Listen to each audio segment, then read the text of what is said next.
ఈ రోజున అనంతపురం నగరానికి ట్రేడ్ యూనియన్ రాష్ట్ర అధ్యక్షుడిగా రావటం అనేటువంటి జరిగింది.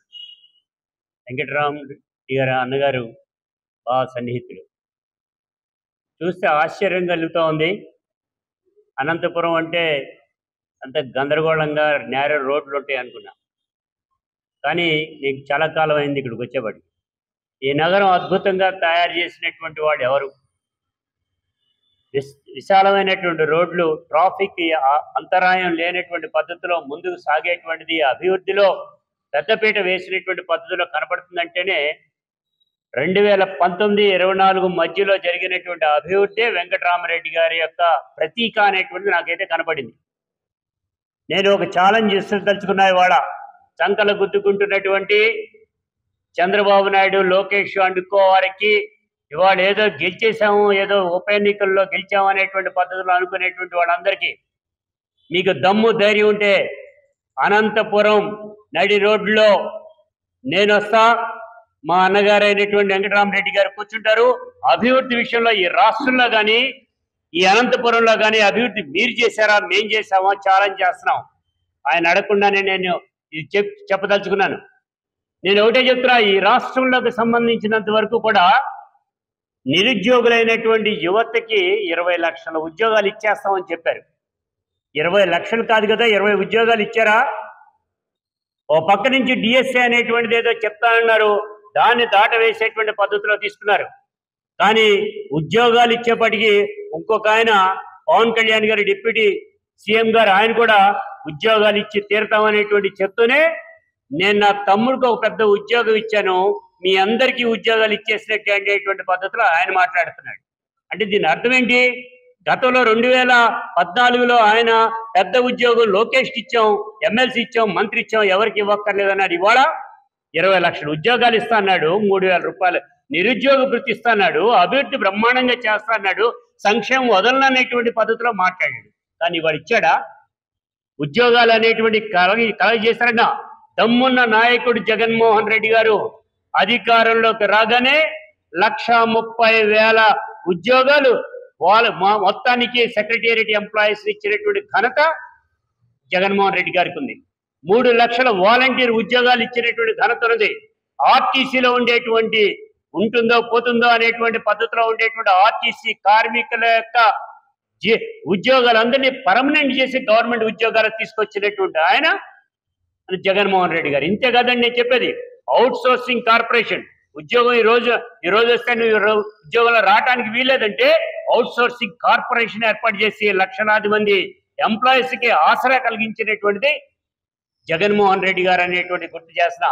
ఇవాళ ఉన్నటువంటి పరిస్థితిలో 3,000 రూపాయల నిరుద్యోగ భృతి ఇస్తున్నాడు. 2 లక్షల పైచిలుకుండేటువంటి వీళ్ళందరికీ కూడా ₹1 అంటే ₹1 కూడా ఇవ్వనటువంటి పరిస్థితి మనం చూస్తా ఉన్నాం. రమారమి వాళ్ళకి ఇవ్వాల్సినటువంటిది కూడా ఎంత అనేటువంటిది అంటే కోట్లల్లో ఉండేటువంటి దాన్ని కూడా ఇవ్వలేనటువంటి పరిస్థితి. నేను అందుకే చెప్తున్నా, ఛాలెంజ్ చేస్తున్నాం. ఇవాళ జగన్మోహన్ రెడ్డి గారు అభివృద్ధి చేయలేదంటున్నారు. జగన్మోహన్ రెడ్డి గారు ఇండస్ట్రీస్ ని ప్రారంభించేటువంటి దాన్ని క్రమంలో చూస్తే 47,485 యూనిట్లు ఏర్పాటు చేయటమే కాకుండా 28,343 యూనిట్లు ఏర్పాటు చేసి అందుకు గాను 47,485 కోట్ల రూపాయలతో మొత్తం 2,50,000 మందికి ఉద్యోగ వ్యవస్థని కలగజేయటం అనేటువంటి జరిగింది. కానీ ఇవాళ చంద్రబాబు నాయుడు గారు ఏం చేశారో తెలుసా అండి? రాటునే 400 ఫ్యాక్టరీలని రద్దు చేశాడు. రాటునే 430 మరో 430 ఇండస్ట్రీస్ ఏదైతే ఉన్నాయో వాటన్నిటినీ కూడా మూతపడిపోయేటువంటి పద్ధతిలో ఇన్సెంటివ్ ఇవ్వాల.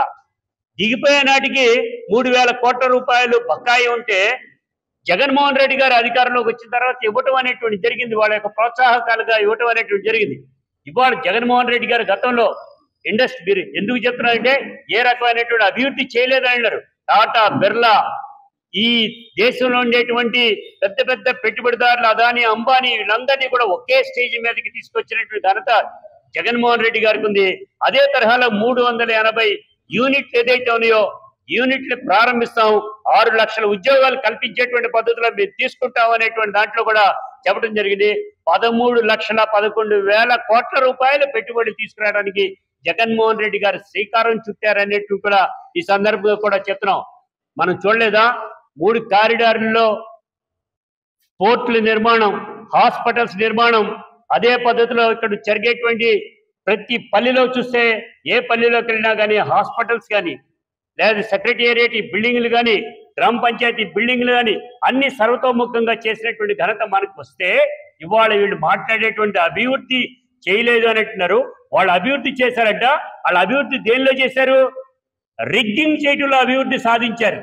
అందుకనే పులివెందుల్లో 681 వచ్చినాయి అనేటువంటి చంకలు గుర్తుకునేటువంటి దద్దమ్మ ప్రభుత్వం అనేటువంటి చెప్తున్నారు. ఇవాళ గతంలో మీరు చేసినటువంటి దౌర్జన్యాలు ఇన్ని అనే కాదు, ఆ దౌర్జన్యాలను ఇవాళ డైరెక్ట్ గా ప్రజల మీదకి తీసుకొచ్చేటువంటి పద్ధతిలో వైసీపీ కార్యకర్తలన్నీ ఇళ్లలో హౌస్ అరెస్టులు చేసి ఆ వచ్చినటువంటి స్లిప్పులు అయితే అన్ని తీసుకుని మీరు ఇతర ఊళ్ళ నుంచి తీసుకొచ్చినటువంటి వాళ్ళతో ఎన్నికలు జరపడం ఇది ఎన్నికలేనా? అందుకే చెప్తాం ఇవాళ మీరు తీసుకునేటువంటి నిర్ణయం, ఇవాళ మీరు చంకలు గుద్దుకునేటువంటి వైనం ఇది సరైనటువంటి కాదన్నావు. చేస్తే మంచి చేయి, కానీ నువ్వేం చెప్పావు? గతంలో కరెంట్ అన్నావు, అబ్బా ఉచితంగా ఇస్తానన్నావు, కానీ వాళ్ళు నువ్వేం చెప్తున్నావు? మొత్తం వాళ్ళు చూస్తానికి చెప్తుంటే 15,485 కోట్ల రూపాయల అదనపు భారం మన మీద వేశారు 9 నెలల్లోనే. స్మార్ట్ మీటర్లు పెడతానన్నాడు. ఆ స్మార్ట్ మీటర్లు పెట్టేటువంటి దానిలో మొన్న ఈ మధ్య మార్చి ఏప్రిల్ నెలలోనే 921, 923, 924 అనేటువంటి జీవాన్ని ప్రవేశపెట్టి స్మార్ట్ మీటర్లు 9,500 రూపాయలు కొనాలని, ఆ కొనేటువంటి ఆ డబ్బు కూడా మన ప్రజల మీద వేస్తామనేటువంటి పద్ధతిలో తీసుకున్నారు. ఇవాళ 48 లక్షల కనెక్షన్లు ఇస్తారట. భవిష్యత్తులో 2 కోట్ల మందికి కనెక్షన్లు ఏర్పాటు చేస్తారట. అంటే కరెంటు భారాన్ని కూడా మళ్ళా మోపటానికి వీళ్ళు ప్రయత్నం చేస్తున్నారు. ధరల మీద ధరలు పెంపొందించడానికి వీళ్ళు ప్రయత్నం చేస్తున్నారు. ఇది సరైనటువంటి కాదన్నాం. అందుకే చెప్తాం ఇండస్ట్రియల్ వైజ్ గా మీరు తీసుకునేటువంటి పాలసీలో తప్పుడు తడకగా ఉన్నాయి అనేటువంటిది కూడా ఈ సందర్భంగా కూడా చెప్తున్నా. అందుకనే ఏదైనా కానీ ఇండస్ట్రీస్ కానీ ఉద్యోగ వ్యవస్థలో కానీ ఉద్యోగ కల్పనలో కానీ మేం చేసినట్టుగా ఈ ప్రభుత్వం ఇంతబడికి తీలా.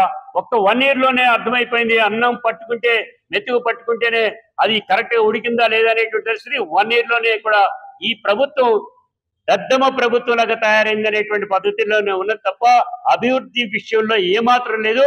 రాజధాని అంటారు, 2 సార్లు మునిగిపోయింది. వాళ్ళ 2 సార్లు కోర్టుకి వెళ్ళాలంటే జడ్జీలు కూడా కారులో కూడా నీళ్లలో ఉంచి వెళ్లాల్సినటువంటి పరిస్థితి ఏర్పడింది. ఇవాళ కొండవీటి వాగన్నారు, తవ్వుతా ఉండింటే తవ్వేటువంటి దాంట్లో వచ్చే నీళ్లు వస్తున్నాయి. కొండవీడు వాగు తవ్వకుండా ఆ రాజధానికి ప్లేస్ కట్టే పరిస్థితి లేదు.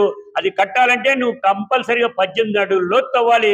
18 అడుగులు 3 అడుగులు లోతు తవ్వితేనే ఓట వచ్చేసి నీళ్లు వచ్చేస్తున్నాయి. నువ్వు ఎక్కడి నుంచి చేస్తావు? వరల్డ్ బ్యాంక్ కి నువ్వు ఇచ్చినటువంటి హామీలు ఏ రకంగా నెరవేరుస్తావు అనేటువంటి కూడా ఈ సందర్భంగా కోరుకుంటూ ఛాలెంజ్ చేస్తున్నాం.